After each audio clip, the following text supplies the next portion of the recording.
ಎಲ್ಲರೂ ಹೇಳ್ತಾರೆ ತ್ರೇತಾಯುಗ ಕೃತಯುಗ ಅಂತ. ಕೃತಯುಗದಲ್ಲಿ ಹೋಮಗಳು ತ್ರೇತಾಯುಗದಲ್ಲಿ ಶ್ರೀರಾಮಚಂದ್ರರು ಹುಟ್ಟಿರೋದು, ದ್ವಾಪರ ಯುಗದಲ್ಲಿ ಕೃಷ್ಣ ಹುಟ್ಟಿರೋದು. ಯುಗದಲ್ಲಿ ತುಂಬಾ ಚೆನ್ನಾಗಿ ಸಸ್ಯಶ್ಯಾಮಲವಾಗಿ ಧರ್ಮವಾಗಿ ಒಬ್ಬರು ಬಾಯಲ್ಲಿ ಏನು ಅಸತ್ಯ ಬರಲಿಲ್ಲದ ಧರ್ಮವಾಗಿ ಪರಿಪಾಲನೆ ನಡೀತಾ ಇದೆ. ಒಂದೊಂದು ಮನೆಯಲ್ಲಿ ನೀವು ನೋಡಿದ್ರ 10 ಜನ ಅಂತೆ, 20 ಜನ ಅಂತೆ, 15 ಜನ ಅಂತ ಮಕ್ಕಳು. ನನ್ನ ಮನೆಯಲ್ಲಿ ತಂದೆ ಮನೆಯಲ್ಲಿ 10 ಜನ ಮಕ್ಕಳು, ಹೆಣ್ಮಕ್ಳು 10 ಜನ ಅಂದ್ರೆ ನಮ್ಗೆ ಒಂದು ಮಗುನು ಈ ಕಾಲದ ಈ ಯುಗದಲ್ಲಿ ಗಂಡ ಹೆಂಡತಿ ಕೆಲ್ಸಕ್ಕೆ ಹೋಗ್ಬಿಟ್ಟು ಮಗುನಿ ಯಾರೋ ಕೆಲಸ ಆ ಮಗುಗೆ ಅವ್ರು ಊಟ ಕೊಡುತ್ತೆ, ಅವರೇ ಅವ್ರ ಹತ್ರನೇ ಮಲಗಿಸ್ಬೇಕಂತೆ. ಇವ್ರು ಬೆಳಗ್ಗೆ 6 ಗಂಟೆ ರಾತ್ರಿ 6 ಗಂಟೆಗೆ ಬರೋದು. ಮಗು ಜೀವನ ಏನು? ಇವ್ರು ಕೋಟಿ ದುಡ್ಡು ಮಾಡ್ಬೋದು, ಮನೆ ಕಟ್ಟಬಹುದು, ಆ ಮಗುಗೆ ಒಳ್ಳೆ ಆಹಾರ ಕೊಡ್ಬೋದು, ಒಳ್ಳೆ ಬಟ್ಟೆ ಕೊಡ್ಬೋದು. ಅಂದ್ರೂ ಅವ್ರಿಗೆ ಅಮ್ಮ ಅಪ್ಪ ಅಂದ್ರೆ ಗೊತ್ತೇ. ಅಮ್ಮ ಏನು ಅಪ್ಪ ಅಂದ್ರೆ ಪ್ರೀತಿ ಮಾಡೋರ ಹಾಲು ಬಿಟ್ಬಿಟ್ಟಿದ್ದಾರೆ. ಈಗ ಮಗು ಹುಟ್ಟಿದ ತಕ್ಷಣ ಒಂದು ಆಯಾನ ಇಟ್ಬಿಡ್ತಾರೆ, ಅಲ್ಲಿ ಕಲ್ಸ್ಬಿಡ್ತಾರೆ. ಇವ್ರು ಕೆಲ್ಸಕ್ಕೆ ಹೋಗೋದು ಬ್ಯಾಗ್ ಇಟ್ಕೊಂಡು ಕಾಕೊಂಡು. ಅಮ್ಮ ನಾನು ಮಗುನೇ ಅಂದ್ರೆ ಹೆಣ್ಮಕ್ಳು ತುಂಬಾ ತಪ್ಪು ಮಾಡ್ತಾ ಇದ್ದಾರೆ. ನಾವು ಸುಮ್ಮನೆ ಗಂಡಸನ್ನ ಬೈತೀವಿ, ನಮ್ಮ ಹೆಣ್ಮಕ್ಳಲ್ಲಿ ತುಂಬಾ ಇದೆ. ಯಾಕಂದ್ರೆ ಕೆಲ್ಸಕ್ಕೆ ಹೋಗ್ಬೋದು, ಅಮ್ಮ ಅತ್ತೆ ಇದ್ದಾರೆ, ಅಮ್ಮ ಇದ್ದಾರೆ, ಹಿರಿಯರಿದ್ದಾರೆ ಮನೆ, ಅವ್ರ ಹತ್ರ ಬಿಟ್ರೆ ಅವ್ರು ಕಾಸು ಅಂತ ಹೇಳ್ಬಿಟ್ಟು ನನ್ನ ಹತ್ರ ಇವ್ರ ಹತ್ರ ದುಡ್ಡು ತಗೊಂಡು ದೊಡ್ಡ ಬಿಂಗ್ ಕಟ್ಕೊಂಡಿರ್ತಾರೆ. ಆ ಮಗು ಆಗುತ್ತೆ, ಕಾಲೇಜಿಗೆ ವಾಚಿ, ಆಮೇಲೆ ಒಂದು ಸ್ಕೂಟರ್, ಇಷ್ಟು ಕೊಟ್ಬಿಟ್ಟು ಅವಳು ಮಾತಾಡಿದ್ರು ಮೊಬೈಲ್ ಮಾತ್ರ ಮಗು ಹಿಂಗೆ ಜೀವನ ಆಗ್ತದೆ ತಗೊಳ್ಳೋದು. ಕೊನೆಗೆ ಆ ಮಗು ಏನೋ ಆಗಿದ್ರೆ ಪೇಪರ್ ಬಂದ ಆ ಮಗು ಏನು ಅಂತ ಆ ತರ ಪರಿಸ್ಥಿತಿ ಕಲಿಯುಗದಲ್ಲಿ ಬರ್ತಾ ಇದೆ. ಅದೇ ರೀತಿ ತ್ರೇತಾಯುಗ ದ್ವಾಪರ ನೋಡೋಣ, ಯಾವ್ದ್ರಲ್ಲಿ ಭಗವಂತನ ಹುಟ್ಟಿದ್ರು. ಇವಾಗ ಈ ಕಾಲದಲ್ಲಿ ಶ್ರೀನಿವಾಸ ಹುಟ್ಟಿದ್ದಾನೆ, ಪ್ರಹ್ಲಾದ ಹುಟ್ಟಿದ್ದಾನೆ, ರಾಮದಾಸ್ ಹುಟ್ಟಿದ್ದಾನೆ, ಎಷ್ಟು ಜನ ಮಹಾಪುರುಷರು ಹುಟ್ಟಿದ್ದಾರೆ. ಅಂದ್ರೂ ನಮ್ಗೆ ಮಾತ್ರ ಒಳ್ಳೆ ಗುಣ ಬಂದಿಲ್ಲ. ನಮ್ಮ ಹೆಣ್ಮಕ್ಳ ಮೇಲೆ ಹೇಳ್ತಾ ಇದೀನಿ ಏನೋ ಅನ್ಕೊಂಡು. ಯಾಕಂದ್ರೆ ನಾವು ಗಂಡ್ಮಕ್ಳಾದ ಹೆಣ್ಮಕ್ಳು ಒಂದೇ ನಾಲ್ಗಿನಲ್ಲಿ ಮಾತಾಡ್ತಾರೆ, ನಾಲ್ಗಿಗೆ ಅಲ್ವಾ, ಇಲ್ಲಿ ಮಾತಾಡೋ ಅಲ್ಲಿ ಮಾತಾಡ್ತಾರೆ. ಆ ಮಗು ಏನಾಗ್ಬೇಕು ಅವಾಗ? ಆ ಮಗು ಜೀವನ ಏನು? ಗಂಡ್ಮಗಾದ್ರೆ ಹೆಣ್ಮಗಲ್ಲಿ ಅದು ಬೇಗ ಪ್ರೀತಿಗೆ ಹೋಗ್ಬಿಡ್ತಾ ಇದೆ. ಈಗ ಅವ್ರಿಗೆ ಆತರ ಮನಸ್ಸು ಬಂದ್ಬಿಡ್ತಾ ಇದೆ. ಕೊಟ್ಬಿಟ್ಟು ಮೊಬೈಲ್ ಇಂದ ಇವ್ರು ಕೆಲ್ಸಕ್ಕೆ ಹೋಗಿ ದುಡ್ಡು ಸಂಪಾದನೆ ಮಾಡೋದು ಬೇಡ.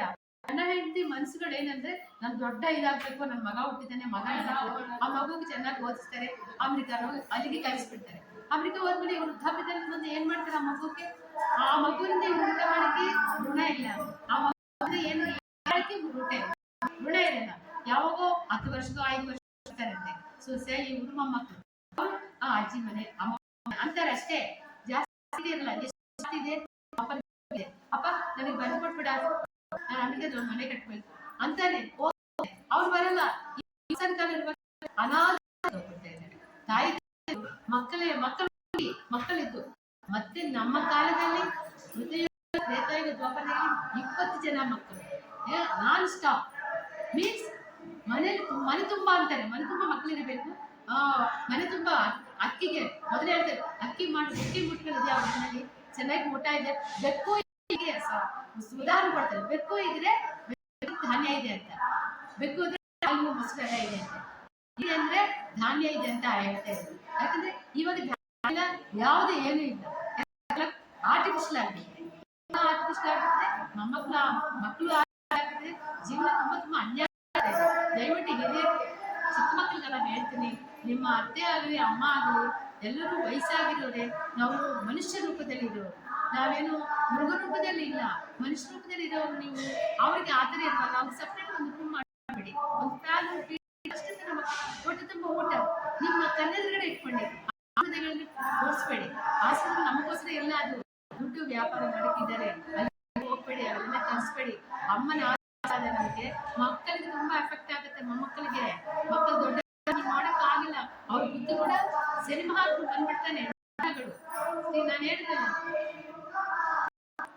ನವಗ್ರಹಗಳು ಕಾಟೆ ಇದ್ರೆ ನೀವೆಷ್ಟು ಸಂಪಾದನೆ ಮಾಡ್ಬೇಕು, ಎಷ್ಟು ಚೆನ್ನಾಗಿತ್ತು ಆ ಯಪ್ಪಂತಾನೆ ಸೋತೋಗ್ಬಿಡ್ತಾರೆ. ನಾವೇ ಸೋತು ಬಿಟ್ಟು ನಮ್ಮ ಮಕ್ಕಳಿಗೆ ನಾವೇನ್ ಮಾಡ್ತೀವಿ? ದಯವಿಟ್ಟು ಈ ವಿಷಯದಲ್ಲಿ ಮಕ್ಕಳು ಚೆನ್ನಾಗಿ ನಾನು ಮಾಡಿರೋ ಕೆಲಸ ಏನಂದ್ರೆ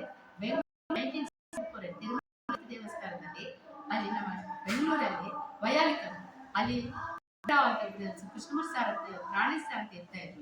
ಮಕ್ಕಳಿಗೆ ಪಾಠ ಹೇಳಮ್ಮ ಅಂತ ಹೇಳ್ತಾರೆ. ಕೆಲಸಕ್ಕೆ ಹೋಗಿ ಶನಿವಾರ ಭಾನುವಾರ ರಜಾ ಇದ್ದ ದಿವಸ ಮಕ್ಕಳಿಗೆ ಪಾಠ ಹೇಳಿ ಮನೆಗೆ ಅದು ಮಕ್ಕಳಿಗೆಲ್ಲ ಚೆನ್ನಾಗಿ ಮತ್ತೆ ಮನೇಲಿ ಕೊಡ್ತಾ ಇದೆ, ಆನ್ಲೈನ್ ಅಲ್ಲಿ ಮಾಡ್ತಾ ಇದೆ. 2019 ನಮ್ಮ ಇಸ್ಕಾನ್ ಟೆಂಪಲ್ ಬೆಂಗಳೂರಲ್ಲಿ ಅಲ್ಲಿ ಸುಮ್ಮನೆ ಯಾಕೆ ಇಸ್ಕಾನ್ ಟೆಂಪಲ್ ಕರೀಬಹುದು, ಒಂದು ಭಜನಾ ಎಲ್ಲ ದುಡ್ಡು ಕಟ್ಟಿ ಕಳಿಸ್ತಾ ಇದ್ರು. ನಾನು ಹೋಗಿ ಡೈರೆಕ್ಟ್ ಆಗಿ ಪ್ರಭುಪಾದ್ ಅಂತ ಇದ್ರು, ಅವ್ರ ನೀವ್ ಯಾಕೆ ಆ ತರ ಮಾಡ್ತೀರಾ, ನಮಗೂ ವಿಷ್ಣು ಸಹಸ್ರನಾಮ ನಾವು ಅಖಂಡ ವಿಷ್ಣು ಮಾಡ್ತಾ ಇದ್ದೀವಿ, ತಿರುಮಲ ತಿರುಪತಿ ಕ್ಷೇತ್ರದಲ್ಲಿ ಮಾಡ್ತಾ ಇದ್ದೀವಿ. ಬೆಂಗಳೂರು ಇದೇ ತಿರುಮಲ ಯಾಕೆ ಆಗ್ಬಾರ್ದು, ಸ್ವಲ್ಪ ಇಷ್ಟು ಜಾಗ ಕೊಡಿ ಅಂತ ಕೊಟ್ರು. ಅವರು ನಿಜವಾಗ್ ಕೊಟ್ರು. 24 ಅವರ್ಸ್ಗೆ ನಮ್ಗೆ ಫ್ರೀ ರೂಮ್, ಊಟ, ತಿಂಡಿ ಎಲ್ಲ ಕೊಟ್ಟು ನಮ್ಮ ವಿಷ್ಣು ಸಹಸ್ರ ಪಾರಾಯಣ ಮಾಡಕ್ಕೆ ಅಷ್ಟು ಆಸ್ವಾದನೆ ಕೊಟ್ಟಿದ್ದಾರೆ ತಿರುಮಲ ಇಸ್ಕಾನ್. ಯಾಕೆ ಕೊಟ್ರೆ ಹೇಳಿ, ಅಲ್ಲಿ ನಡೀತಾ ಇರೋದು ಅವ್ರಿಗೆ ಇಷ್ಟು ಫ್ರೀಯಾಗಿ ಯಾರು ಮಾಡಕ್ಕೆ ಬರ್ತಾ ಇರಲಿಲ್ಲ. ಈಗ ಅಲ್ಲಿ 3,000 ಜನ ಸೇರಿಸಿದ್ರು. ನವೆಂಬರ್ 1ಗೆ ನಡೆಯುತ್ತದೆ. ನವೆಂಬರ್ 1ಗೆ ಇಸ್ಕಾನಲ್ಲಿ. ಈಗ ನನಗೆ ಕೆಲವು ದಿವಸಗಳಿಂದ ನಾರಾಯಣ GS ಸ್ವಾಮೀಜಿ ಅಂತ ಮೇಲ್ಕೋಟೆ ಸ್ವಾಮಿಗಳು ನನಗೆ ಶಂಕು ಚಕ್ರ ಹಾಕಿ ನನಗೆ ಉಪದೇಶ ಮಾಡಿದ್ದಾರೆ. ಆವಾಗ ಅದು 2019 ಆಗಿದೆ. ಆ ಸ್ವಾಮಿಗಳು ಹೇಳಿದ ಮೇಲೆ ನಾನು ಕರೋನಾ ಬಂದಿದ್ದಲ್ಲ ಲಾಸ್ಟ್ 6 ವರ್ಷ ಹಿಂದೆ, ಕರೋನಾ ಬರುವಾಗ ಸ್ವಾಮಿ ನಾನು ಯಾರ ಹತ್ರ ಮಾತಾಡಕ್ಕಾಗ್ತಾನೆ, ಮನೆಯಲ್ಲೇ ಇರ್ತಾ ಇದ್ದೀನಿ, ಬೇಜಾರಾಗ್ಬಿಡ್ತಿದೆ, ಯಾವಾಗ ಹೋಗ್ಬಿಟ್ಟು ಗೊತ್ತಿಲ್ಲ. ಈ ಕರೋನಾ ಅಂತ ಯಮಧರ್ಮರಾಜನ ಒಂದು ಪ್ರತಿಷ್ಠಾಪನೆ ಮಾಡಿಬಿಟ್ಟಿದ್ದಾರೆ, ಯಾರು ಡಾಕ್ಟ್ರು ಯಾರ ಬಾಯಿ ಬಂದ್ರೆ ಎಲ್ಲಿಗೂ ಹೋಗ್ಬಾರ್ದು, ಎಲ್ಲಿ ನೋಡ್ಬಾರ್ದು ಅಂತ. ಸ್ವಾಮಿ ಏನ್ ಮಾಡ್ಬೋದು, ಆನ್ಲೈನ್ ಮಾಡಮ್ಮ ಅಂತ. ಆವಾಗ ಆನ್ಲೈನ್ ಶುರು ಮಾಡಿದೆ. ಆನ್ಲೈನ್ ಈಗ ಶುರು ಮಾಡಿದ್ವಿ, ಸುಮಾರು 100 ಜನ ಕಮ್ಮಿ ಇಲ್ಲದೆ ಬೆಳಗ್ಗೆ ಸಾಯಂಕಾಲ ತಗೊಳ್ತಾ ಇದ್ದೀನಿ. ಮತ್ತೆ ಯೋಚನೆ ಮಾಡ್ತಾ ಇದ್ದೀನಿ, ಎಲ್ಲ ಮಾಡ್ತಾ ಇದ್ದೀನಿ, ಮಕ್ಕಳ ಪ್ರೋಗ್ರಾಮ್ ಯಾಕೆ ಮಾಡ್ಬೇಕು, ಇವ್ರ ಮಕ್ಕಳಿಗೆ ಈ ತರ ಅನ್ಯಾಯ ಮಾಡ್ತಾ ಇದ್ರು. ಅದೇ ಮಕ್ಕಳು ನಾವೇ ಮನೆಗೆ ಹೋಗಿ ಮಕ್ಕಳಿಗೆ ಏನಾಗಿದೆ ಅವ್ರ ಕಷ್ಟ ನೋಡ್ಕೊಂಡು ಆ ಮಕ್ಕಳಿಗೆ ನಾವೇ ಹೇಳ್ಬೋದು ಅಂತ ಹೇಳಿ ಮಕ್ಕಳ ಜೊತೆ ಬಂದೆ. ಅದು 1000 ಜನ ಆಗ್ಬಿಡ್ತಾರೆ ಮಕ್ಕಳು. ಎಲ್ಲ ಸ್ಕೂಲ್ಸ್ಗೆ ಹೋಗಿ ಶುರು ಮಾಡಿದೆ. ಇಸ್ಕಾನಿಂದ ಎಲ್ಲ ಸ್ಕೂಲಲ್ಲಿ ಮಕ್ಕಳೆಲ್ಲ ಸಿಗ್ತದೆ, ಮಕ್ಕಳ ಪ್ರೋಗ್ರಾಮ್. ಈಗ ಇಸ್ಕಾನಲ್ಲಿ ನವೆಂಬರ್ 1ಗೆ ಮಕ್ಕಳಿಗೆ ವಿಷ್ಣು ಸಹಸ್ರನಾಮ ಹೇಳಿಸ್ತೀನಿ. ಆಮೇಲೆ ನಾರಾಯಣ GS ಮಠದಲ್ಲಿ ರಾಮತಾರಕ ಹೋಮ ಮಾಡಿ ಅಲ್ಲಿ ಹನುಮಾನ್ ಚಾಲಿಸ 108 ಟೈಮ್ಸ್ ಮಾಡಕ್ಕೆ ಶುರು ಮಾಡಿ. ಇವಾಗ ತಿರುಮಲ ಕೂಡ ಅಷ್ಟೇ, ನಾವು ಹನುಮಾನ್ ಚಾಲಿಸ ಅಲ್ಲೇ ಇದ್ದೀನಿ ನಾನು. ಇನ್ನು ಸುಮಾರು ಹನುಮಾನ್ ಚಾಲಿಸ 108 ಟೈಮ್ ಮಾಡ್ಬೇಕಂತ ಇದ್ದೀವಿ. ನಾಳೆ ಭಗವದ್ಗೀತೆ ಇದೆ, ಅದೇ 108 ಮಾಡ್ಬೇಕಂತ ಇದ್ದೀನಿ. ನಾನು ಒಂದು ಹೇಳ್ತೀನಿ, ನಾನು ನೀವೇ ಹೇಳಿ ಎಲ್ಲ ನಮ್ಮ ಸೃಷ್ಟಿ ಮಾಡಿ ನನಗೆ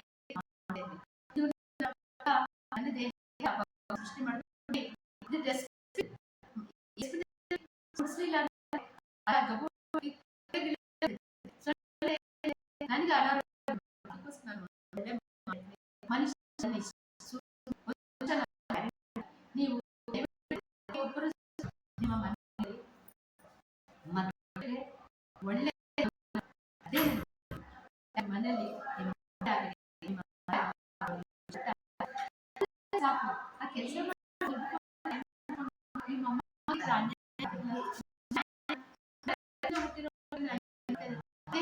ಯಾರೋ ನಮಗೂ ಆದ್ಮೇಲೆ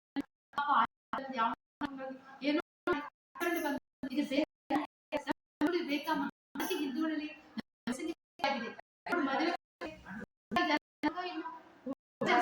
ಹುಡುಗಿ ಇದೆಯಾ, 10 ಕುಟುಂಬಗಳಿಗೆ ಒಂದೇ ಮಗಳು, ಇದು ಬೇಕಾ ನಮಗೆ. ಆಮೇಲೆ ಒಂದು ಮಗು ಆದ ತಕ್ಷಣ ಆಪರೇಷನ್, ಅಂದ್ರೆ ಅವಳು ಆಪರೇಷನ್ ಮಾಡಿಲ್ಲ ಅಂದ್ರೆ ಕೆಲ್ಸಕ್ಕೆ ಹೋಗ್ಬೇಕು, ಕೆಲ್ಸಕ್ಕೆ ಹೋಗ್ಲಿಲ್ಲ ದುಡ್ಡು ಬರ್ಲಿಲ್ಲ ಅಂದ್ರೆ ಗಂಡ ಒಪ್ಪಲ್ಲ. ಈ ತರ ಅವ್ರ ಮನೇಲಿ ಇರೋದು ಒಂದೇ ಮಗು. ಈ ಮಗು ಸ್ವಲ್ಪ ದಿವಸ ಅಮೆರಿಕ ಹೋಗುತ್ತೆ ಕೆಲಸ. ಮತ್ತೆ ನೋಡಿ, ಮನುಷ್ಯನಿಗೆ ಬಾಲ್ಯ, ಯೌವನ, ಕೌಮಾರ, ವೃದ್ಧಾಪ್ಯ 4 ದಿವಸ 3 ದಿವಸ ಆಗ್ಬಿಡುತ್ತೆ.